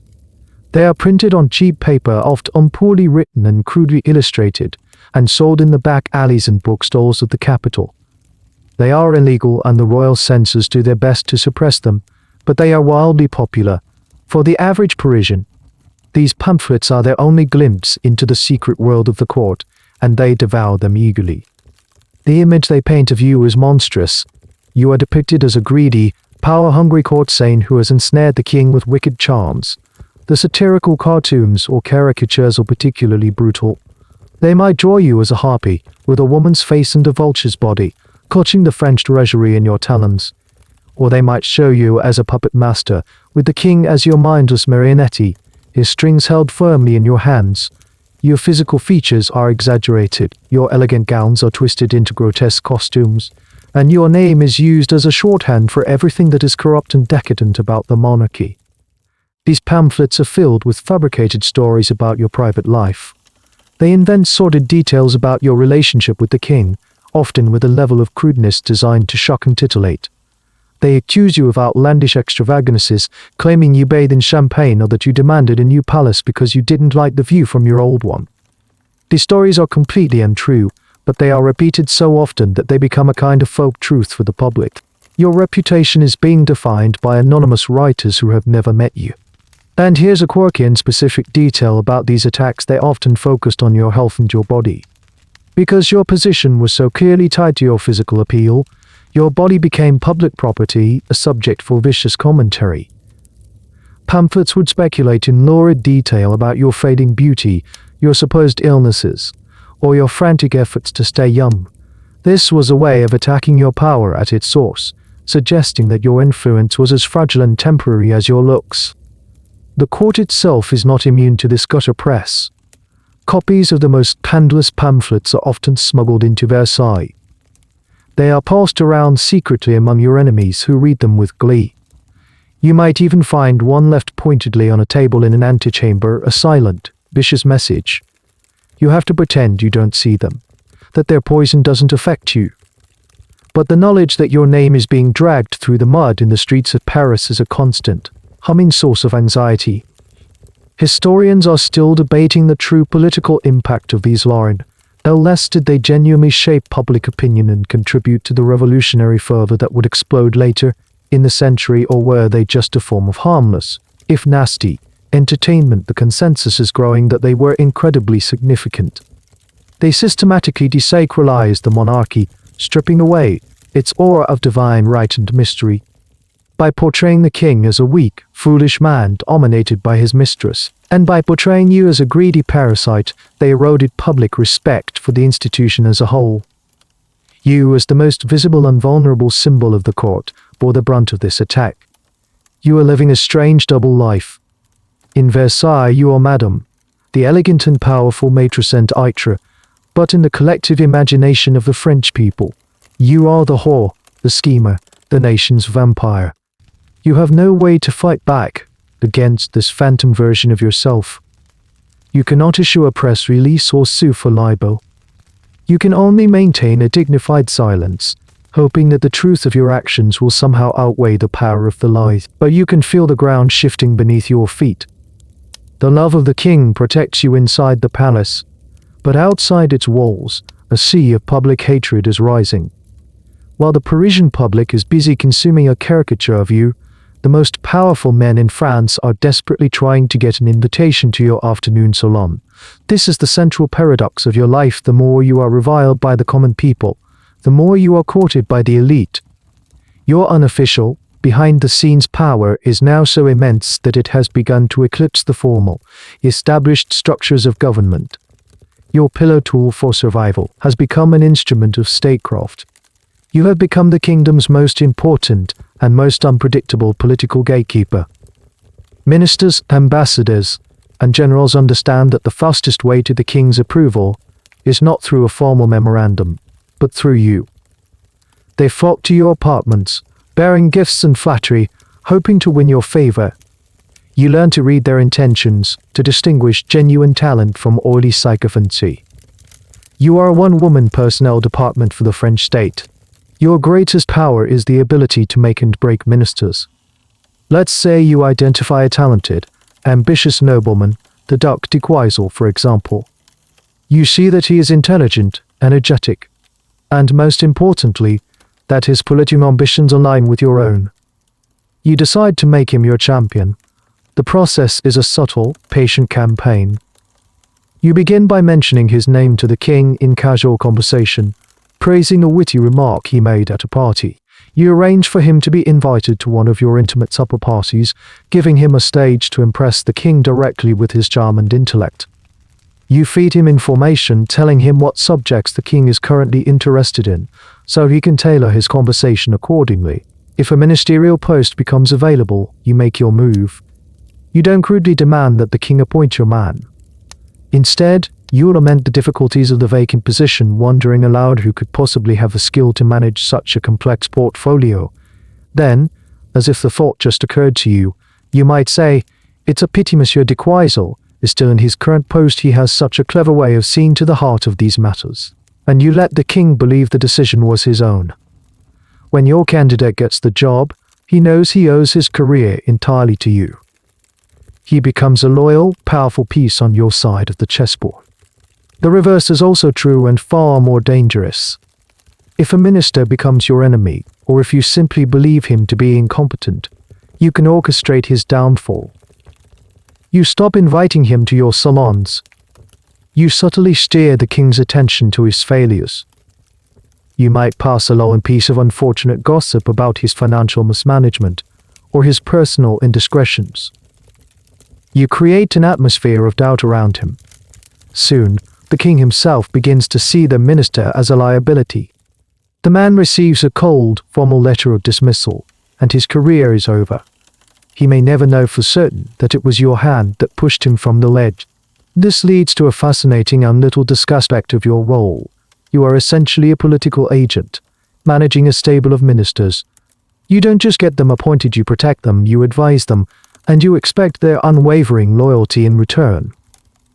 This network of allies across the government becomes your primary source of information and the instrument through which you can influence policy on a grand scale. Historians are locked in a perennial debate about the true nature of this power.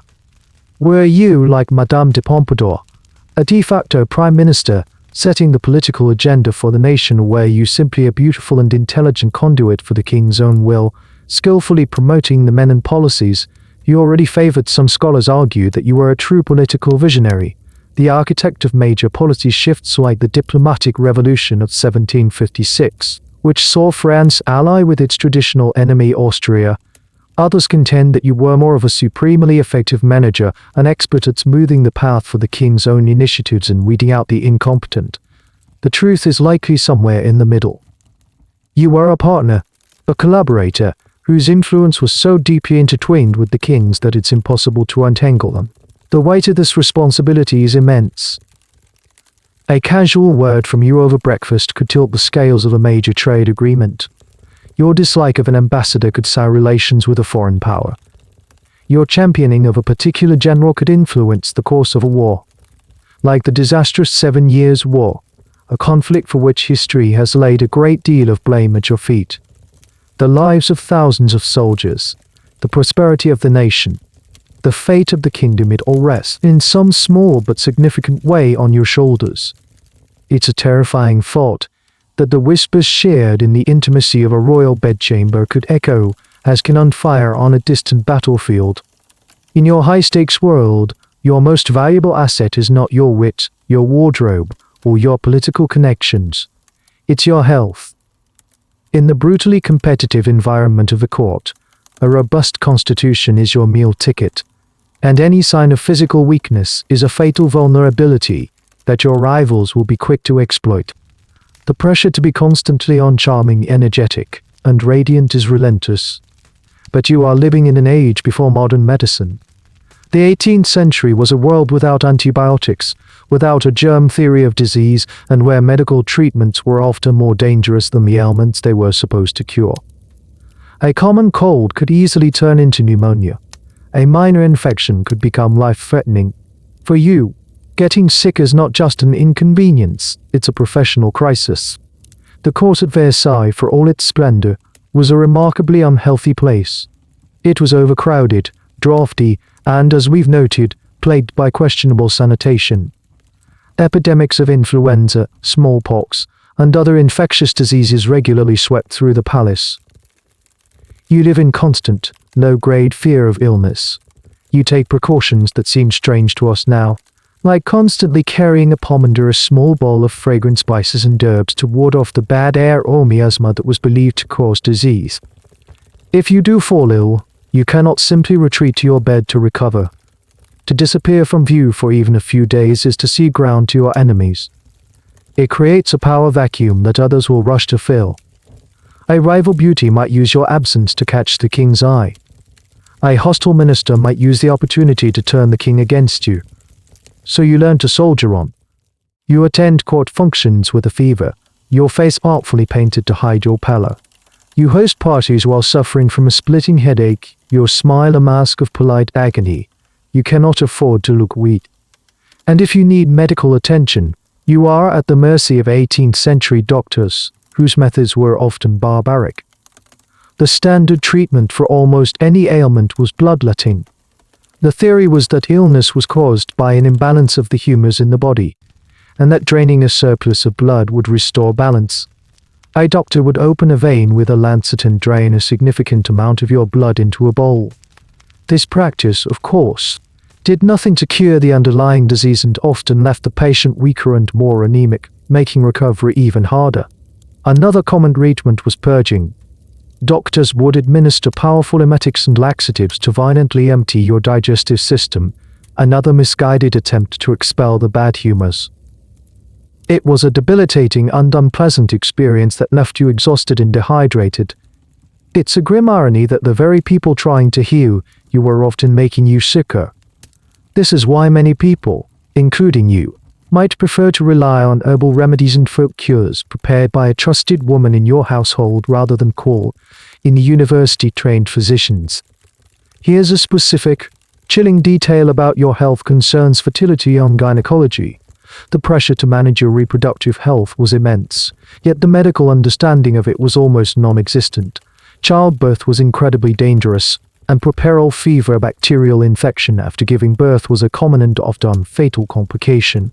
If you suffered from what was then vaguely termed female complaints, or vapors, which could be anything from menstrual pain to depression, you were often dismissed as hysterical or delicate. Madame de Pompadour suffered from famously poor health, including respiratory problems and painful menstruation. This constant physical fragility was a source of immense anxiety for her, a weakness she had to constantly compensate for with her sharp intellect and political skill.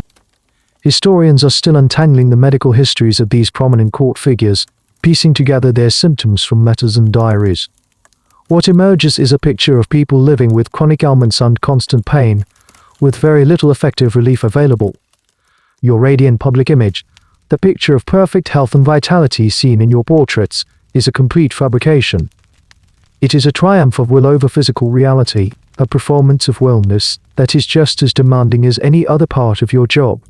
Your health is the foundation of your career. You guard it fiercely, because you know that in the Game of Thrones you're playing, a persistent cough can be more dangerous than a political conspiracy, and a high fever can be the prelude to your downfall. You are only as secure as your immune system. The most potent and inevitable threat to your position does not come from a political faction or a foreign power. It comes in the form of a pretty, 19-year-old girl with flawless skin and a nervous giggle. She is the new face at court, the young, fresh-faced daughter of an impoverished marquis, and you recognize the look in her eyes instantly. It's the same ambitious hunger you had all those years ago.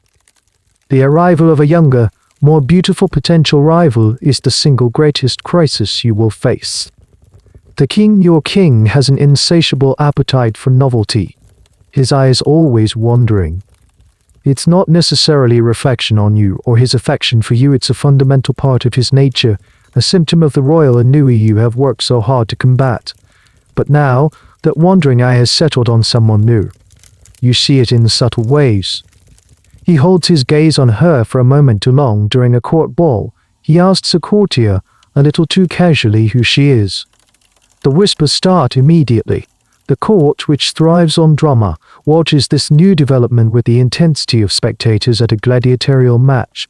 Your first instinct is a cold, sharp spike of panic. All your insecurities come rushing to the surface. You find yourself scrutinizing your face in the mirror, noticing every fine line, every shadow under your eyes. You compare your own sophisticated, carefully maintained beauty with her effortless blooming youth. It's a battle you know you cannot win in the long run. Time is the one enemy you cannot defeat with wit or wealth. Your enemies are delighted. They see this new girl as their salvation, the weapon they have been waiting for. They immediately begin to champion her. They invite her to their salons. They praise her beauty to the king. They coach her on how to capture his attention. They are trying to orchestrate a coup with this unsuspecting girl as their pawn. You have to act, but you must do so with extreme delicacy. Any open display of jealousy would be a fatal mistake. It would make you look old, desperate, and possessive, all qualities the king despises. You cannot be seen as a shrewish, paranoid woman. You must maintain your composure, your elegance, and your smile, even as your world is threatening to crumble. So you wage a silent, strategic campaign. Your first move is intelligence gathering. You use your network of spies, your maids, your allies to find out everything you can about the girl. Who are her sponsors? What are her weaknesses? Is she intelligent? Or is she just a pretty face? You need to understand the nature of the threat you are facing. Then, you have a choice of strategies. The most aggressive approach is to sabotage her. You might use your influence to have her father appointed to a diplomatic post in a distant country, removing her from court entirely. Or you might subtly spread a damaging rumor about her, something to tarnish her fresh-faced image. It's a risky move that could backfire if it's traced back to you. A more subtle and often more effective strategy is co-option. You invite the girl to one of your own parties. You befriend her. You take her under your wing, offering her advice on fashion and court etiquette. This serves two purposes. First, it allows you to control her to keep your enemy close. Second, it sends a powerful message to the court and to the king. You are so confident in your own position that you are not threatened by this newcomer. You are above such petty rivalries. A display of serene, untouchable authority. A particularly strange and specific tactic, which Madame de Pompadour was rumored to have perfected, was to become the gatekeeper of the king's pleasures. This is the subject of much historical debate and gossip. The theory is that when she realized she could no longer maintain a physical relationship with the king due to her poor health, she transitioned into the role of a procureuress. She established a discreet house in a place called the Parc aux Cerfs, near Versailles, where carefully selected young women were housed for the king's private amusement. These were not ambitious courtesans who could become rivals, they were simple, unthreatening girls who were kept for a short time and then married off with a generous dowry. If this is true, it was a move of political genius. She couldn't stop the king's philandering, so she controlled it. She managed his desires, ensuring that none of these fleeting liaisons could ever challenge her unique position as his friend and chief advisor. You are fighting for your professional life. The arrival of a new beauty is the ultimate performance review. It forces you to reevaluate your own value proposition. If you can no longer compete on the grounds of youth and beauty, you must double down on your other strengths: your intelligence, your companionship, your political acumen, and your deep, intimate knowledge of the king's heart and mind. You have to prove that you are irreplaceable, not just as a lover, but as a partner. It's the most terrifying, unclarifying moment of your career. The moment you've been dreading has arrived, but it's not as dramatic as you feared. There's no shouting match, no tearful confrontation. Instead, the passion that once defined your relationship with the king simply fades. It recedes slowly, like a tide going out, leaving behind a landscape that is familiar but irrevocably changed. The stolen glances become less frequent, the private suppers grow shorter, the conversations become more formal. This is the most dangerous transition point in your career. Many women in your position, upon sensing this shift, would panic. They might become clingy, demanding, or shrewish, desperately trying to rekindle a flame that has died. This is always a fatal error. It only serves to annoy the king and accelerate their own downfall. You, however, are smarter. You understand that this is not an end, but an evolution. Your survival now depends on your ability to gracefully pivot from lover to friend. This is a delicate, deliberate, and masterful transformation. You must let go of the romantic aspect of your relationship without ever acknowledging that it's over. You must subtly redefine your role in the king's life, making yourself so indispensable in other ways that he cannot imagine his life without you. Your first step is to become the ultimate confidant. You have years of shared history, a bank of mutual trust and inside jokes that no newcomer can ever hope to replicate. You know his secrets, his fears, his petty vanities. You lean into this role. You become the one person he can be completely himself with, the person who remembers the name of his favorite hunting dog from a decade ago, the one who understands his complex relationships with his children and ministers. You make yourself the keeper of his personal history, a living archive of his life. Next, you double down on your political and cultural advisement. You make your salon more brilliant than ever. You bring him the most interesting artists, the most insightful political analysts. You become his window to the world, his chief intelligence officer, filtering the complexities of the kingdom into a form he can easily digest. You prove that your mind is even more valuable than your body ever was. You make yourself essential to the business of being king.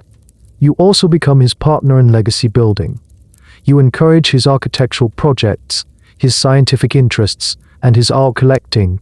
You help him shape the image he will leave to posterity. This shifts your relationship from the ephemeral realm of passion to the permanent realm of history.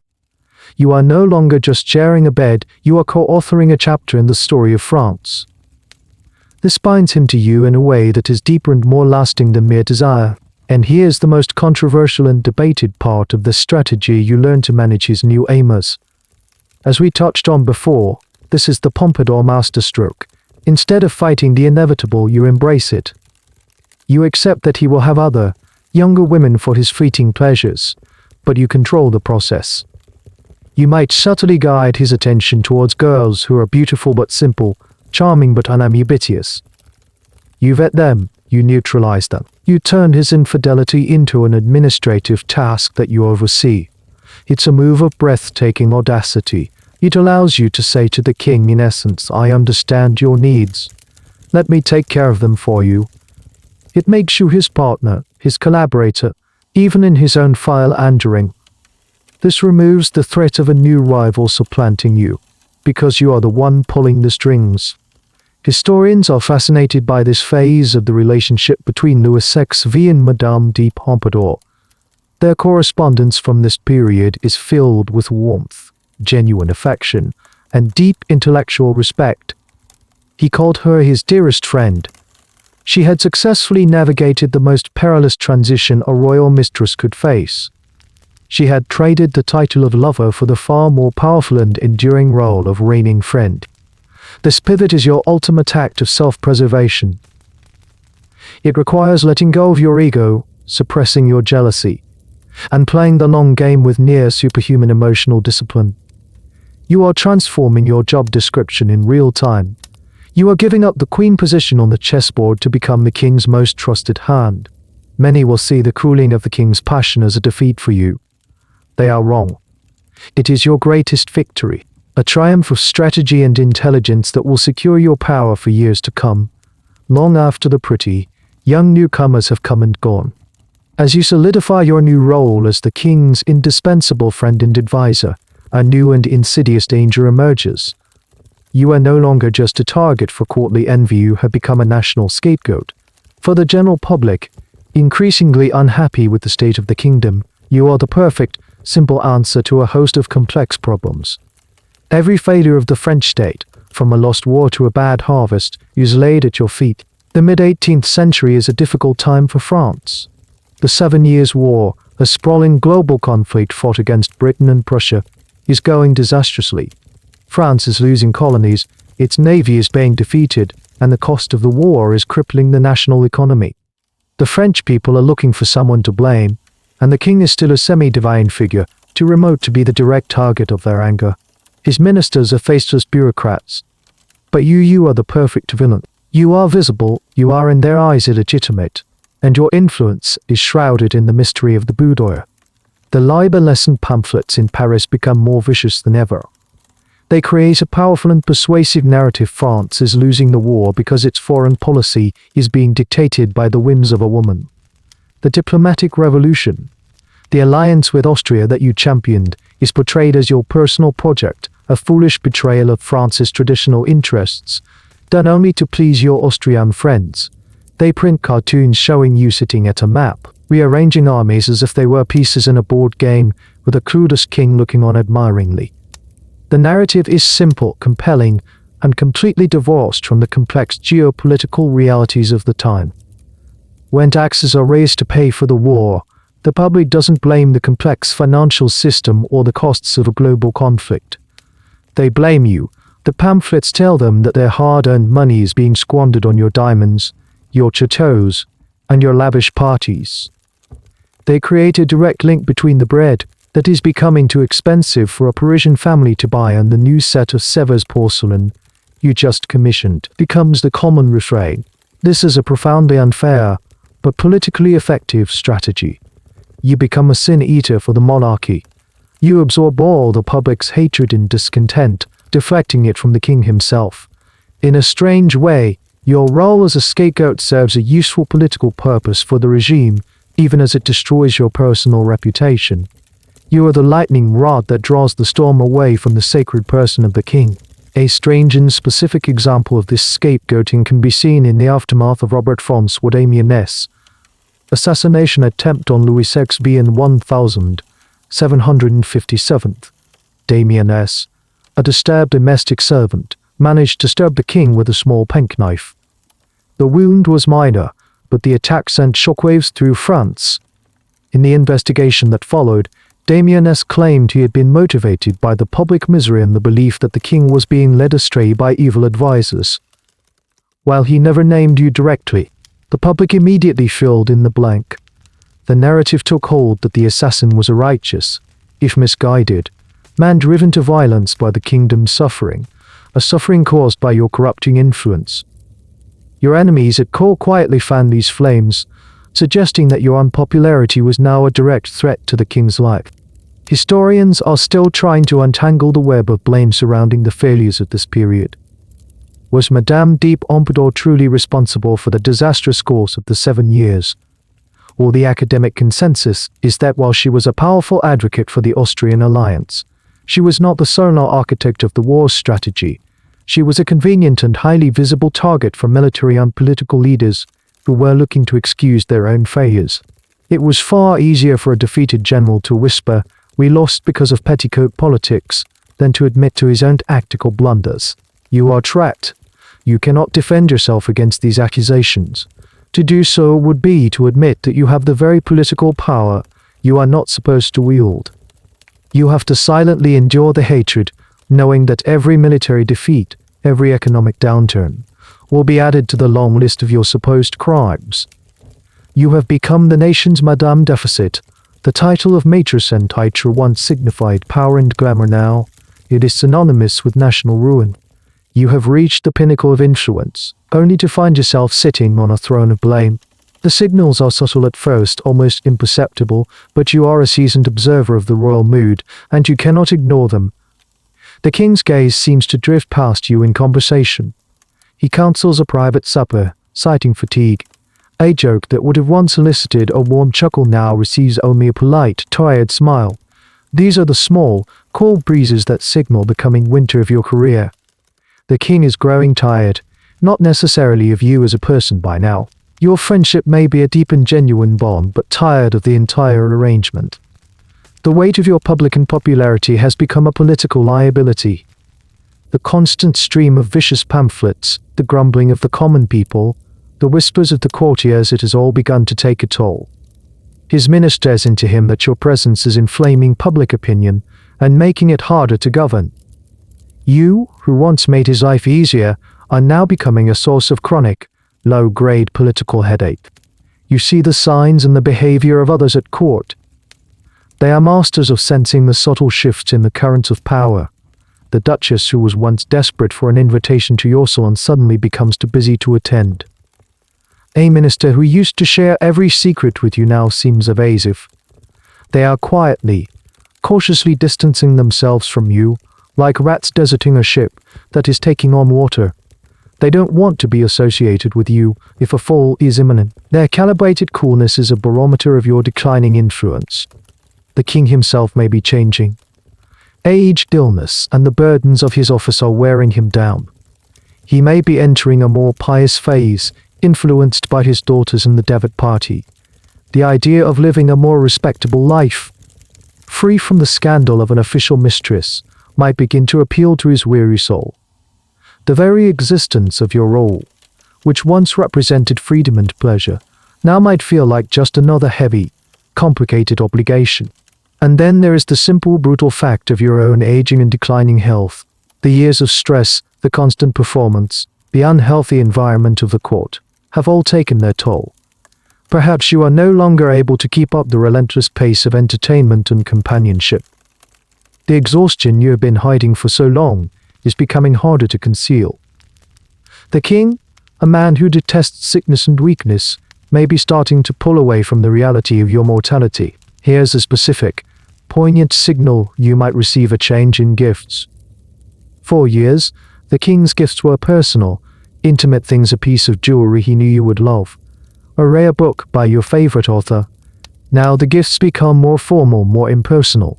He might grant you a new title for one of your country estates, or a generous but cold grant of money. These are not gifts from a lover or a friend, they are severance payments, ensuring you are provided for before he makes the final break. It's a kind of polite, gilded dismissal in advance.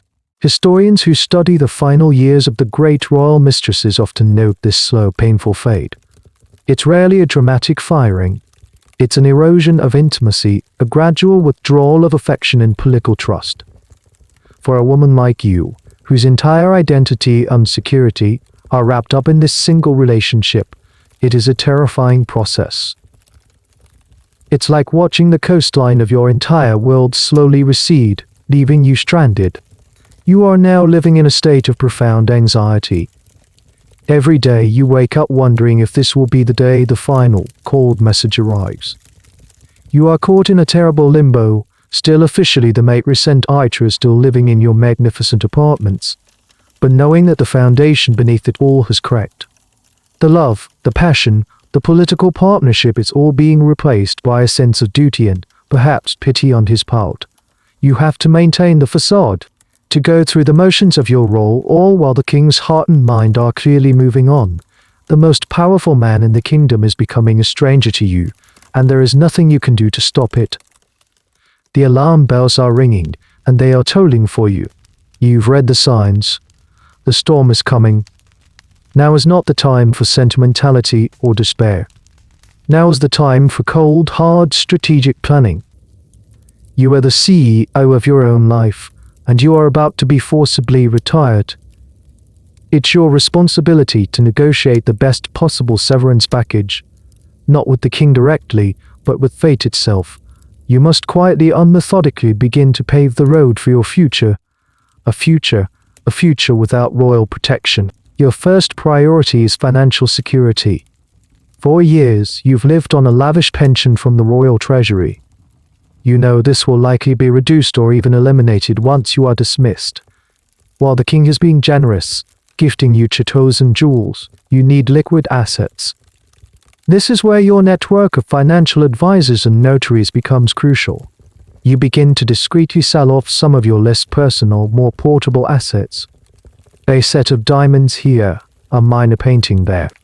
You convert this wealth into more stable, Less conspicuous forms, gold bullion stored in a secure vault, or investments in foreign banks in Geneva or Amsterdam, far from the reach of the French crown. You also focus on your real estate portfolio. The Château de Bellevue, your personal creation, is not just a home, it's your fortress of solitude and your nest egg. You ensure that the titles to these properties are ironclad, registered in your name alone, with no legal loopholes that would allow them to be reclaimed by the crown after your fall from grace. You quietly pay off any outstanding debts on these properties. You are building a financial firewall between your life at court and your life after. Next, you secure your human assets, your network of allies. You know that many of your friends at court will abandon you the moment your power wanes. But there are some whose loyalty you have earned through genuine friendship or years of patronage. You now call in those debts, not for political favors, but for future security. You might ask a powerful minister you once championed to ensure that your pension, however reduced, will be honored by the bureaucracy. You might entrust important personal papers to a loyal friend who lives far from Versailles. You are shoring up your defenses, creating a small, reliable support system that will survive your political exile. One of the most poignant and peculiar tasks is curating your own legacy. You begin to organize your vast collection of personal letters and papers. This is a delicate and dangerous task. You must decide what to burn and what to keep. Incriminating letters that detail your political maneuvering or sensitive court secrets must be destroyed. They are a liability that could be used against you or your family later. But letters that show your wit, your intelligence, your genuine affection for the king, or your patronage of the arts, these you preserve carefully. You are consciously shaping the historical record, writing the first draft of your own biography for a posterity that you hope will judge you more kindly than your contemporaries. Historians often debate how self-aware these women were in planning for their downfall. Did Madame de Pompadour, in her final years, meticulously plan the disposition of her assets and the preservation of her image? The evidence suggests she was a brilliant and forward-thinking strategist to the very end. She established her brother as a powerful marquis, ensuring her family's continued status. She used her wealth to amass one of the most magnificent art collections in Europe, a collection whose quality and importance would be her lasting monument. She was not just waiting for the end, she was actively designing her afterlife. You must also prepare for the psychological blow. The transition from being the center of the universe to a forgotten footnote will be brutal.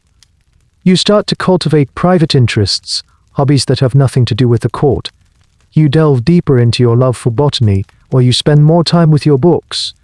You are trying to build an inner life, a sense of self that is not dependent on the king's gaze. You are preparing to be alone. This entire process must be conducted in absolute secrecy. You maintain your public persona, the smiling, confident, elegant mistress, while behind the scenes, you are a whirlwind of quiet, anxious activity. It's the ultimate performance.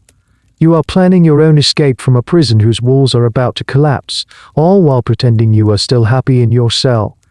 It's a lonely, nerve-wracking and essential task. You are laying the cobblestones for a road that will lead you away from Versailles, hoping it leads to a place of quiet dignity and not to a convent or a debtor's prison. The end, when it comes, is not a dramatic explosion but a quiet, chilling formality. There is no final, tearful farewell in the bedchamber. No grand confrontation in the salon. Your meticulously constructed world collapses with the arrival of a single piece of paper or a verbal message delivered by a stony-faced court official.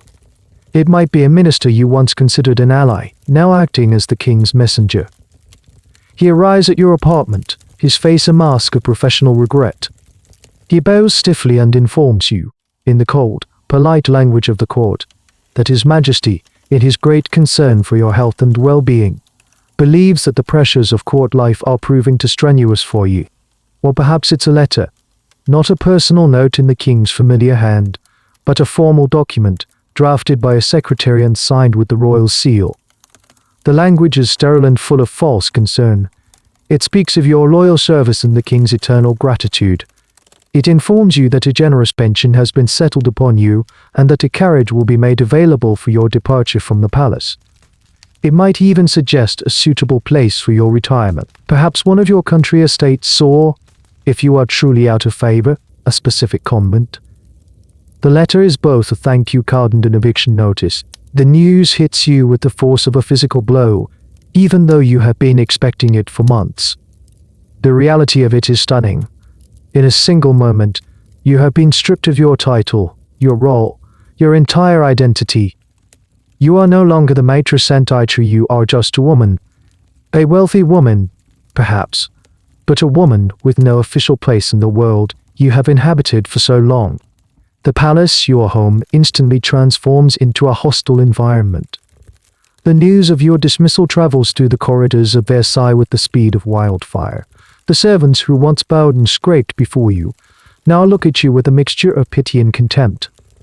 Their movements become slower, their deference disappears. Courtiers who once begged for your attention now walk past your apartments without a glance, their eyes fixed firmly ahead. You have become invisible, a ghost haunting the scene of your former glory. The process of packing is a surreal and painful ordeal. Your maids, their loyalty now uncertain. Wrap your beautiful gowns, your porcelain, your silver. Each object is a memory, a testament to a life that is now over. The Watteau painting that the king gave you after a shared laugh, the jeweled fan you carried at your first court ball, they are now just things, relics of a dead life. The silence in your once bustling apartments is deafening, broken only by the rustle of packing paper and the quiet, final closing of drawers. A strange, almost comical detail of these dismissals was the speed. The court abhorred a vacuum. Your departure had to be swift and efficient to make way for whatever came next. You are typically given no more than 24 or 48 hours to vacate the premises. The carriage is ordered, and you are expected to be in it at the appointed time. There is no room for lingering goodbyes or appeals. The machinery of the state has made its decision, and you are just a cog being removed from the clockwork. Historians debate the emotional state of the king during these moments. Did Louis XVI feel a pang of guilt or sadness as he signed the letter that would shatter the life of a woman he once loved, or was he simply relieved to be free of a complicated and politically burdensome relationship? The historical record is mostly silent on this point. The king's feelings were his own, shielded by the immense apparatus of the monarchy. You will never know if he shed a tear for you or simply turned his attention to the next item on his agenda. You are left to grapple with the cold, hard fact of his decision. As you take one last look at the gilded rooms that were your stage, your home, and your prison, a profound sense of dislocation washes over you. You are being unplugged from the source of all power, light, and meaning in your world. The carriage is waiting in the courtyard below. It's not the grand, ceremonial coach of the king's mistress, but a plainer, more discreet vehicle for a private citizen. As you walk through the corridors for the last time, you are no longer a player in the game. You are just a memory, already fading before you've even left the building. The door of the carriage closes, and with a lurch, you are pulled away from Versailles, leaving the glittering, cruel, intoxicating world behind forever. The carriage wheels rumble over the cobblestones, each rotation carrying you further from the center of the universe. The familiar silhouette of Versailles shrinks in the distance until it is just a line on the horizon. The first few weeks after your departure are a study in disorientation. The silence is the most shocking thing. For years, your life has been a constant symphony of noise, the whispers of courtiers, the music of court balls, the endless chatter of your salon, the urgent summons of the king. Now, there is only the quiet rustle of leaves in the garden of your country chateau and the ticking of a clock in an empty hall. Your destination depends entirely on the terms of your dismissal. If you have fallen into deep disgrace, the king's letter might have invited you to retire to a convent. This wasn't necessarily a punishment of lifelong prayer and austerity. For high-ranking ladies, certain convents were more like respectable, religious boarding houses, offering a quiet and dignified exile. But it was an exile nonetheless, a clear signal that you were to be removed from society. But you were clever. You planned for this. Thanks to your foresight, you are heading to one of your own properties, perhaps the Château de Bellevue or another estate you secured. Here you are the mistress of your own domain, surrounded by the art and beauty you collected. You are no longer the king's mistress, but you are the queen of your own small, quiet kingdom. Life settles into a new, slower rhythm. The frantic, exhausting performance is over. You no longer have to spend hours in corsets and heavy gowns. You can wear simple dresses. You no longer have to wake at dawn, anxious about the king's mood. You can read for pleasure, not for strategic advantage. You can walk in your gardens without being scrutinized. For the first time in decades, you are free. But this freedom is double-edged. It is also a profound loneliness. Your social circle shrinks dramatically. The vast constellation of courtiers, ministers, and artists who once orbited you disappears overnight. Only a handful of truly loyal friends remain. They might make a journey from Paris to visit you, bringing news and gossip from the world you left behind. That they are also a painful reminder of what you have lost. You listen to stories about the new favorite at court, about the political intrigues you are no longer a part of, and you feel like a ghost listening to tales of the living. A strange and often overlooked aspect of this retirement is the continuation of surveillance. The king's government doesn't entirely forget about you. You may still be monitored, your letters discreetly read, your visitors noted. The regime is wary of a disgruntled former mistress. They want to ensure you are not writing scandalous memoirs or plotting with the king's enemies. The gilded cage of Versailles has been replaced by a larger, more rustic one, but you are still, in a sense, a prisoner of your past. You dedicate yourself to new projects. You might become a passionate gardener, overseeing the design of intricate new parterres. You might organize your library, corresponding with philosophers and poets. You become a local benefactor, supporting the parish church or the village school. These are attempts to build a new identity, to find purpose outside the intoxicating glare of royal favor. Madame de Pompadour, in the years leading up to her death, she was one of the very few to die in office. Still officially the mistress, spent a great deal of time on her various estates, almost as if she were practicing for a retirement she never got to have. Historians are divided on the ultimate fate of these women. Were they tragic figures, discarded and forgotten after their youth and usefulness had faded, or were they triumphant survivors, women who had played the most dangerous game in the kingdom and walked away with their lives and a considerable fortune? Perhaps the most famous example of a survivor is Diane de Poitiers, the mistress of the 16th century King Henry II. After the king's death, the Queen, Catherine de Medici, exiled her from court, but Diane, who had been incredibly shrewd, retired to her magnificent Chateau d'Enonceau and lived out her days in immense wealth and comfort. You spend your days surrounded by beauty, but haunted by memories.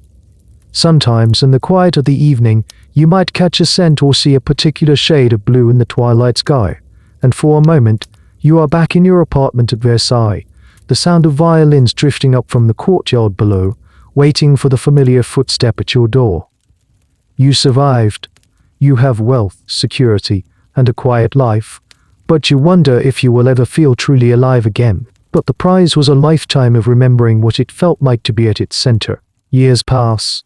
The quiet life you built for yourself becomes your new reality. The sharp pangs of memory have softened into a dull, persistent ache. You follow the news from court at a distance, a strange mix of nostalgia and relief coloring your perspective. One day a messenger arrives, his horse lathered from a hard ride. He brings the news you have long expected, yet were never truly prepared, for the king is dead. The news lands with a quiet thud in your peaceful world. A complex wave of emotions washes over you. Grief, certainly, for the man you once loved, the friend you shared so much with. But there is also a strange sense of finality. The last thread connecting you to your old life has been severed. The chapter is well and truly closed. His death makes your own survival feel more concrete, more real. You outlasted him. Now, you enter your final role, a historical artifact. You are a living relic from a previous reign. The new king, Louis XVI, and his young queen, Marie Antoinette, preside over a new court with a new style and new priorities. To them, you are a symbol of the old regime's decadence, a scandalous figure from their grandfather's past. Your name is a whisper, a footnote in the gossipy histories of the previous era. Your reputation in the wider world, however, begins a slow, curious transformation. The vicious contemporary attacks in the libellous fade into the past. They are replaced by the more measured, though not always more accurate, accounts of memoiristes and historians. Your life story becomes a subject of public fascination. People who were not even alive during your reign now write books and plays about you. You become a legend, a character in a drama. Depending on the author, you are cast in different roles. To some, you are the ultimate romantic heroine, a woman who captured a king's heart. To others, you are a cautionary tale of ambition and folly, a beautiful schemer who got her just deserts. To a new generation of thinkers, you might even be seen as a proto-feminist figure, a woman who wielded immense power in a world designed by and for men. Human self is lost beneath these layers of interpretation. And here is where the final, enduring academic debate begins. The one that will continue for centuries after your death.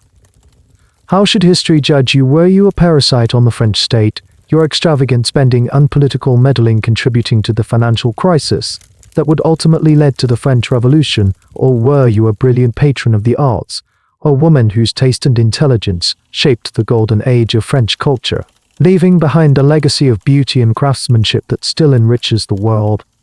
This is the great question mark that hangs over your portrait. Historians still argue, armed with treasury records, private letters, and diplomatic dispatches.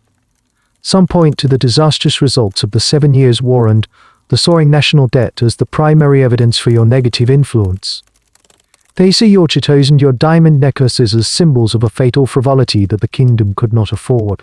Others walk through the rooms you decorated at Versailles or admire a piece of Sèvres porcelain you commissioned and see a different story.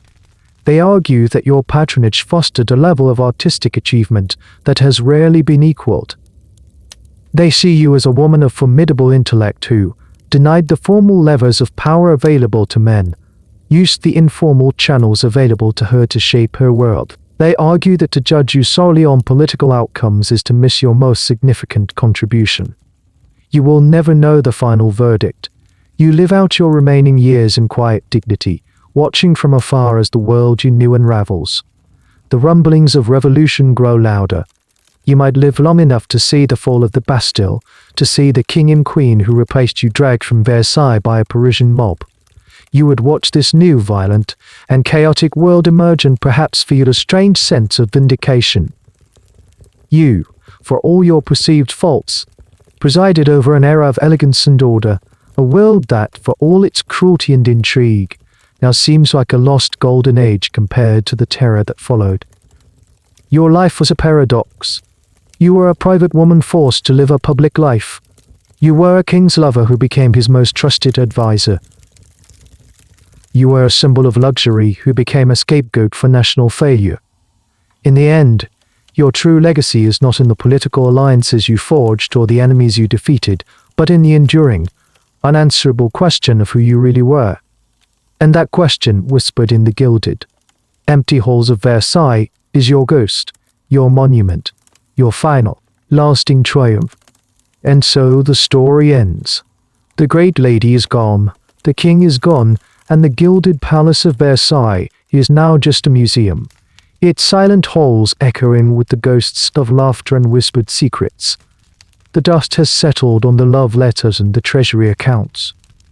The revolution came and went, washing away the world you knew so well. But just for a moment, as you drift deeper now, let the noise of history fade away. Feel the cool silk of a gown against your skin, the weight of a diamond necklace, heavy and cold. Picture the candlelight flickering on a polished tabletop, the scent of beeswax and wilting roses in the air. You are there in the quiet of a private room, the fire crackling in the hearth. The weight of the kingdom is a distant hum beyond the thick, brocaded curtains. In this space between waking and sleeping, you are not a historical figure anymore. You are not a symbol of decadence or a patron of the arts. You are simply a soul who navigated an impossible, glittering, dangerous world. You feel the constant, humming anxiety, the loneliness that lived beneath the powdered hair and the painted smile. You feel the thrill of influence, the genuine warmth of a shared joke with a friend who just happened to be the king. He can all be let go. The performance is over. The audience has gone home. The heavy costume can finally be taken off. There is no one left to impress, no one left to fear. There is only silence now, a deep and gentle peace. Rest. The end of the article. Good night.